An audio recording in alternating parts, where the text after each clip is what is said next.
में गोता लगाते हैं। इन पांचों लोगों को कोई आइडिया नहीं है कि ये इनकी आखिरी केव डाइविंग होने वाली है, क्योंकि अभी इनके साथ एक ऐसी घटना घटने वाली है जो इन्हें सीधा मौत के मुंह में ले जाने वाली है। इनके सिर पर लगा गोप्रो कैमरा इनकी हर एक मूवमेंट को रिकॉर्ड कर रहा है। ये केव डाइविंग की घटना इतिहास की सबसे खतरनाक और दिल दहला देने वाली घटनाओं में से एक है।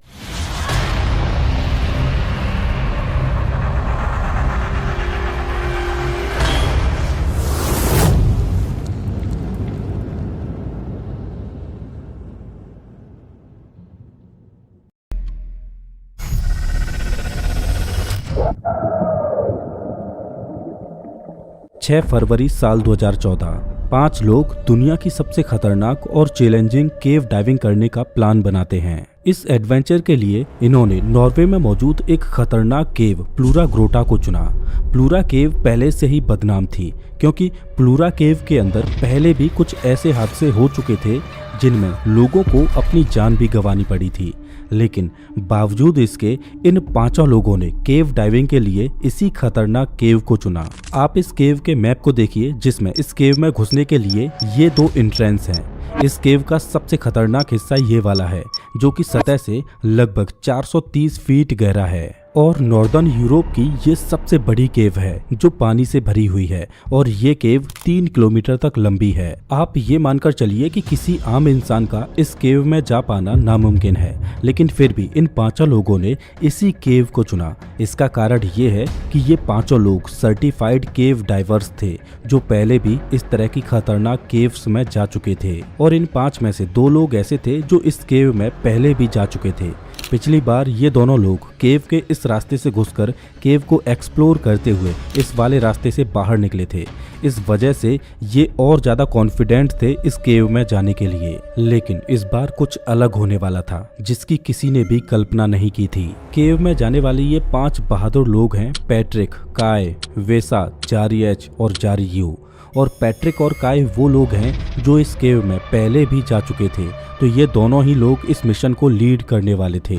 लेकिन इस बार इन्होंने इस एडवेंचर को और ज्यादा चैलेंजिंग बनाने के लिए केव के इस वाले रास्ते से एंट्री करने के बजाय प्लूरा लेक वाले इस रास्ते से एंट्री लेकर इधर से बाहर निकलने की सोची।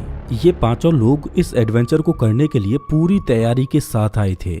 अगर प्लान के मुताबिक सब कुछ ठीक चलता तो ये इस पूरी केव एक्सप्लोरिंग को सिर्फ 5 घंटों में ही पूरा कर सकते थे। इस केव में जाने के लिए इन्होंने 2 टीम बनाई। पहली टीम में पैट्रिक और जारी एच थे और दूसरी टीम में काय, वेसा और जारी यू थे।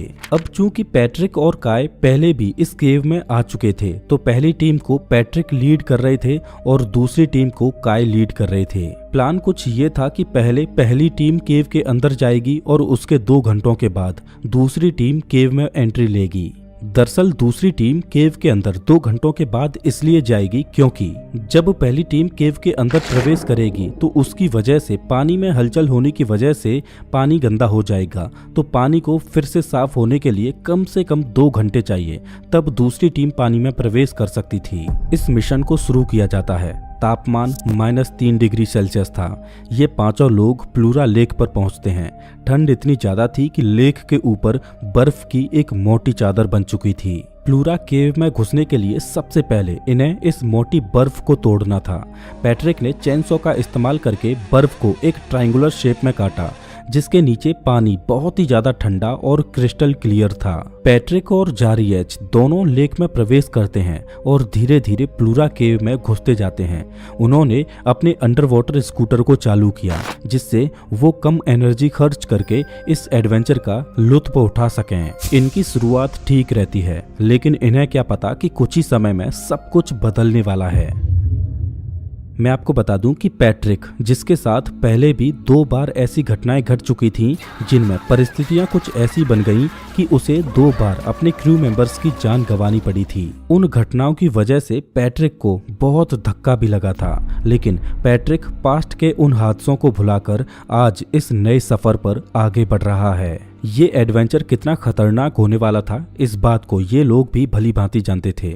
इस वजह से इस एडवेंचर को पूरा करने के लिए ये सभी एडवांस टेक्नोलॉजी वाले गियर्स अपने साथ लाए थे और श्वास लेने के लिए ये इस्तेमाल कर रहे थे एक क्लोज्ड सर्किट गियर जिसे रीब्रीदर बोला जाता है। जैसा कि आप जानते ही हो कि जब हम श्वास लेते हैं तो ऑक्सीजन गैस को इनहेल करते हैं और जब हम श्वास छोड़ते हैं तो हम कार्बन डाइऑक्साइड गैस को एक्सहेल करते हैं। और एक रीब्रीदर एक ऐसी टेक्नोलॉजी है जिसमें इस एक्सहेल्ड हुई कार्बन डाइऑक्साइड गैस को फिल्टर किया जाता है और उसे ऑक्सीजन में कन्वर्ट किया जाता है और डाइवर्स उस ऑक्सीजन को फिर से इस्तेमाल कर सकते हैं। इस रीब्रीदर टेक्नोलॉजी का फायदा ये है कि डाइवर्स को एक्स्ट्रा ऑक्सीजन सिलेंडर अपने साथ नहीं ले जाना पड़ता और डाइवर्स लंबे समय तक पानी के अंदर गोता लगा सकते हैं। टेक्नोलॉजी चाहे कितनी ही एडवांस क्यों ना हो, लेकिन कभी कभी वो मेल फंक्शन भी कर जाती है। इस वजह से ये दोनों लोग बैकअप के लिए एक एक्स्ट्रा रीब्रीदर और एक ओपन सर्किट गैस सिलेंडर अपने साथ लेकर चल रहे थे। रीब्रीदर टेक्नोलॉजी सिक्के के दो पहलुओं की तरह है। अगर डाइवर जल्दी जल्दी श्वास लेने लगे तो रीब्रीदर का फिल्टर ठीक से काम नहीं कर पाएगा और वो जल्दी से कार्बन डाइऑक्साइड को फिल्टर नहीं कर पाएगा, जिससे डाइवर उसी कार्बन डाइऑक्साइड को फिर से इनहेल करने लगेगा, जिससे बॉडी पर बहुत ज्यादा साइड इफेक्ट्स होंगे, जैसे कार्बन डाइऑक्साइड के ब्लड में घुलने की वजह से चक्कर आने लगते हैं, कंफ्यूजन होने लगती है और अंत में मौत भी हो जाती है। इस सिचुएशन को हाइपरकैप्निया बोला जाता है। पैट्रिक और जारी एच धीरे धीरे केव की गहराई में जाते जा रहे थे और वो इस स्लोप से डाइव करते हुए इस 250 मीटर लंबे एयर चैम्बर में प्रवेश करते हैं। अभी तक तो इनकी यात्रा ठीक रहती है, लेकिन अब ये इस केव के सबसे खतरनाक हिस्से में प्रवेश करने वाले थे और ये इस केव का सबसे ज्यादा गहरा भाग था। केव की इस गहराई में पानी का प्रेशर भी बहुत ज्यादा था। धीरे धीरे ये दोनों डाइवर्स केव के सबसे डीपेस्ट वाले पार्ट में प्रवेश कर चुके थे। इस गहराई में आकर उन्होंने अपने अंडर वाटर स्कूटर को बंद कर दिया क्योंकि वो इस जगह पर केव की ब्यूटी को निहारना चाहते थे। अभी तक सब कुछ प्लान के मुताबिक ही चल रहा था। अब इन दोनों को केव की इस गहराई से बाहर निकलना था, जिसके लिए उन्हें इस सकरे रास्ते से होकर ऊपर जाना था, जो कि ऑलमोस्ट 90 डिग्री के एंगल पर था। पैट्रिक आगे चल रहा था तो उसने इस 90 डिग्री के सेक्शन को पार किया और ऊपर जाने लगा। जारी एच को उसके पीछे आना था। पैट्रिक थोड़ा ऊपर आकर जारी के पीछे आने का वेट करता है, लेकिन तभी उसे दिखाई देता है कि जारी के सिर पर लगी लाइट इधर उधर तेजी से मूव कर रही है। ऐसा लग रहा था मानो जारी पैट्रिक को अपने पास बुलाना चाहता हो। पैट्रिक जारी एच के पास आता है और देखता है कि जारी पूरी तरह से पैनिक हो चुका है, जिस वजह से वो जल्दी जल्दी श्वास ले रहा है। पैट्रिक देखता है कि जारी आखिर इतना छटपटा क्यों रहा है। तभी पैट्रिक को दिखाई देता है कि जारी के स्कूटर की केबल दो पत्थरों के बीच फंस चुकी है और जारी बार बार उस केबल को बाहर निकालने की कोशिश कर रहा है। इस पैनिक की वजह से जारी इतनी जल्दी जल्दी श्वास ले रहा था कि उसका रीब्रीदर का फिल्टर कार्बन डाइऑक्साइड को ठीक से फिल्टर नहीं कर पा रहा था। इस वजह से जारी पैट्रिक से बैकअप ऑक्सीजन सिलेंडर की मांग करता है। पैट्रिक जारी की मदद करता है और उसे अपने रीब्रीदर को भी देता है। धीरे धीरे सिचुएशन थोड़ी कंट्रोल में लग रही थी। तभी जारी अपने खुद के रीब्रीदर पर स्विच करता है, लेकिन अचानक जारी के हाथ से उसका रीब्रीदर नीचे गिर जाता है, जिस वजह से जारी पैनिक में केव के ठंडे पानी को अपनी सांसों के साथ इनहेल कर लेता है और जारी छटपटाने लगता है। पैट्रिक को समझ आ जाता है कि अब जारी नहीं बच सकता और पैट्रिक अब इमोशनली चैलेंजिंग डिसीजन लेता है और जारी एच को वहीं पर छोड़कर आगे बढ़ जाता है। लेकिन अब परेशानी ये थी कि इतनी गहराई में उसे इस सिचुएशन को हैंडल करते हुए बहुत ज़्यादा समय गुजर जाता है, जिस वजह से पैट्रिक के लिए डीकम्प्रेशन सिकनेस का खतरा बढ़ता जा रहा था। दरअसल होता यह है कि जब कोई डाइवर पानी के अंदर जितनी ज़्यादा गहराई में गोता लगाएगा तो प्रेशर की वजह से उसकी बॉडी के टिश्यू ज़्यादा से ज़्यादा गैस को एब्जॉर्ब करते हैं और जितनी देर तक वो उस गहराई में रहेगा तो उसकी बॉडी के टिश्यू उतनी ही ज़्यादा गैस को एब्जॉर्ब करेंगे। अब चूंकि पैट्रिक इतनी गहराई में इतनी देर तक रुक चुका था, तो जब उसने अपने डाइव कंप्यूटर को देखा तो वो बता रहा था कि पैट्रिक को डीकम्प्रेशन सिकनेस से बचने के लिए उसे धीरे धीरे पानी से बाहर निकलना होगा और इस ठंडे पानी में अब उसे 400 मिनट तक और गोता लगाना होगा। डाइव कंप्यूटर की स्क्रीन पर इस वार्निंग को देखकर पैट्रिक को विश्वास ही नहीं हो रहा था, क्योंकि इस घटना से ठीक पहले डाइव कंप्यूटर सिर्फ 120 मिनट ही दिखा रहा था और ये सब घटना घट रही थी सतह से 430 फीट की गहराई में और अब तक 2 घंटे गुजर चुके थे। दूसरी टीम जो अभी बाहर थी उसे कोई भी आइडिया नहीं था कि केव के अंदर आखिर क्या चल रहा है। 2 घंटों के बाद दूसरी टीम के ये तीनों लोग भी प्लूरा केव में गोता लगाते हैं और उन्हें करीब 1 घंटे से कम का समय ही लगा होगा कि वो तीनों केव के उसी डीपेस्ट वाले पार्ट में पहुंच जाते हैं। तीनों धीरे धीरे केव के डीपेस्ट एरिया को पार करते हुए उस 90 डिग्री के टर्न के पास पहुंचते हैं। तभी उन्हें एक बीप की साउंड सुनाई देती है जो कि जारी एज के इक्विपमेंट से आ रही थी। इन तीनों डाइवर्स में वेसा सबसे आगे चल रहा था, काय पीछे और जारी यू दोनों के मिडिल में था। वेसा को जारी एच की बॉडी दिखाई देती है जो कि मर चुका था। यहाँ पर अब परेशानी ये थी कि जारी एच की वजह से केव का वो पतला वाला हिस्सा ब्लॉक हो चुका था और जैसा कि अभी मैंने आपको बताया कि केव की इतनी गहराई में ये जितनी ज़्यादा देर रुकेंगे उतना ही ज़्यादा इनके लिए डीकम्प्रेशन सिकनेस का खतरा बढ़ता जाएगा। इतनी गहराई में डिले होने की वजह से इन तीनों की हालत खराब होने लगी थी और इतनी गहराई में जारी यू के इक्विपमेंट्स फेल हो जाते हैं। उसका रीब्रीदर ठीक से काम नहीं कर पा रहा था। जारी यू बैकअप ऑक्सीजन सिलेंडर से श्वास लेने की कोशिश करता है, लेकिन केव की इतनी गहराई में दबाव इतना ज्यादा था कि जारी यू इस प्रेशर को हैंडल नहीं कर पाता और तड़प तड़प कर केव की उस गहराई में वो अपना दम तोड़ देता है। अब सिचुएशन कुछ इस तरह से थी कि सबसे आगे जारी एच की बॉडी रास्ते को ब्लॉक किए हुए थी। उसके पीछे वैसा इस सिचुएशन को हैंडल करने की कोशिश कर रहा था। वैसा के पीछे जारी यू की बॉडी थी जिसने केव के डीपेस्ट वाले पार्ट को ब्लॉक कर रखा था और सबसे पीछे काय था।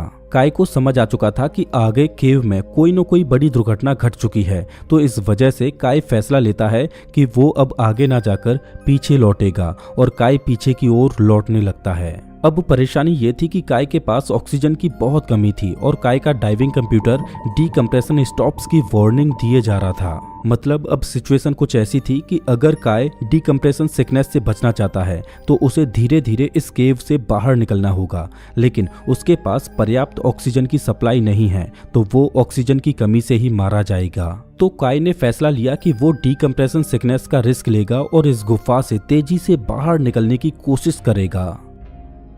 दूसरी ओर वैसा जैसे तैसे जारी एच की बॉडी को हटाकर आगे बढ़ता है। इधर काय इतनी तेजी से आगे बढ़ा था कि उसने अपने कई डीकम्प्रेशन स्टॉप्स को स्किप कर दिया था और वो एयर चैम्बर तक पहुंच चुका था। पहले तो काय को लगता है कि वो यहाँ पर रुके और रेस्क्यू टीम का वेट करे, लेकिन इस जगह पर रेस्क्यू करने की भी उम्मीद बहुत कम थी। अब सिचुएशन कुछ इस प्रकार थी कि पैट्रिक, वेसा और काय तीनों इस केव से बाहर निकलना चाह रहे थे, लेकिन तीनों को कोई आइडिया नहीं था कि इस दुर्घटना में कौन कौन मारा जा चुका है और कौन कौन बचा है। पैट्रिक डीकम्प्रेशन सिकनेस को ध्यान में रखते हुए धीरे धीरे आगे बढ़ रहा था, लेकिन काय और वैसा बहुत तेजी से आगे बढ़ रहे थे। तभी पैट्रिक को उसके पीछे से आती हुई रोशनी दिखाई देती है। दरअसल वैसा इतनी तेज चला था कि पैट्रिक के पास पहुंच चुका था। वैसा और पैट्रिक केव के दूसरी ओर से बाहर निकलते हैं। उन्हें लग रहा था कि जारी एच, जारी यू और काय ये तीनों इस केव में मारे जा चुके हैं, लेकिन दूसरी ओर काय केव से बाहर निकलते हुए उस जगह पर पहुंच जाता है जहां से बर्फ को काटकर इन्होंने इस केव में एंट्री ली थी। लेकिन तापमान इतना कम था कि जब तक काय यहाँ पर वापस लौटा तब तक वहां पर फिर से बर्फ जम चुकी थी। काय जैसे तैसे बर्फ को तोड़ता है और उस लेक से बाहर आता है, लेकिन काय को अभी तक ये नहीं पता था कि इस दुर्घटना में कोई जिंदा बचा भी है या नहीं। काय को ऐसा लग रहा था कि वो अकेला ही इस दुर्घटना में जिंदा बचा है। काय अपनी गाड़ी के पास आता है और गाड़ी के इंजन को चालू करके उसमें रेस्ट करने लगता है। दरअसल काय ने 11.5 घंटों तक लगातार उस ठंडे पानी में डाइव किया था। इस वजह से काय शारीरिक और मानसिक रूप से पूरी तरह से थक चुका था। कुछ घंटों के बाद वैसा और पैट्रिक भी गाड़ी के पास आते हैं तो वो देखते हैं कि गाड़ी की हेडलैम्प्स जली हुई हैं, जिसका मतलब था कि काय भी इस दुर्घटना में सरवाइव कर चुका है। इस घटना की न्यूज धीरे धीरे वायरल होने लगती है। ये तीनों इस हादसे के बाद डिप्रेशन में चले जाते हैं। लोकल अथॉरिटीज ने जारी एच और जारी यू की बॉडी को बाहर निकालने के लिए रेस्क्यू अभियान भी चलाया, लेकिन उनकी बॉडी केव की इतनी गहराई में थी कि उन्हें वापस नहीं लाया जा सका। तो ऑफिशियल्स ने फैसला लिया कि अब उन दोनों की बॉडीज को वहीं पर ही दफन रहने दिया जाए और उन्होंने प्लूरा केव को सील कर दिया और वहां पर किसी का भी जाना बैन कर दिया। लेकिन पैट्रिक, काय और वेसा अपने दोस्तों की बॉडीज को बाहर निकालना चाहते थे, तो उन्होंने कुछ प्रोफेशनल डाइवर्स की मदद लेकर अनऑफिशियली रेस्क्यू अभियान चलाया और अपने दोस्तों की बॉडीज को बाहर लेकर आए। दोस्तों, मैं आपको बता दूं कि ऐसी ही दिल दहला देने वाली घटना नटी पटी की केव में घटी थी, जब जॉन जोन्स नामक एक व्यक्ति एक छोटी सी गलती की वजह से केव के डेड एंड में फंस जाता है और मौत आने तक वो उसमें उल्टा फंसा ही रहता है, जिसको कभी भी रेस्क्यू किया ही नहीं जा सका। सच में नटी पटी की घटना रूह कपा देती है। नटी पटी की इस दिल दहला देने वाली घटना को आप स्क्रीन पर दिख रही इस वीडियो में देख सकते हो। मैं आपको वहीं मिलता हूँ।